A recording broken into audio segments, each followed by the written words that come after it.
Fruit salad करते. त्याच्यासाठी अर्धा लिटर दूध घेतले, त्याच्यात 1 वाटी साखर टाकायची.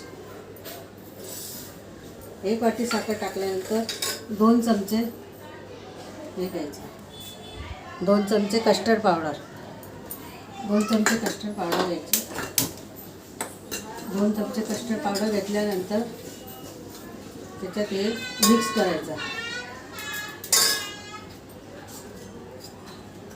कस्टर्ड पावडर मिक्स केल्यानंतर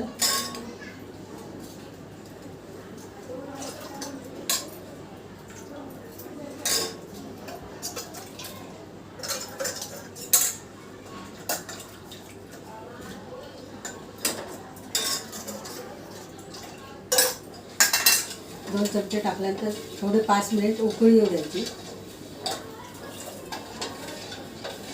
थोडेसे घट्ट झाले का, थोडं घट्ट झाल्यानंतर मग हे फळं घ्यायचे. अंगूर घेतले,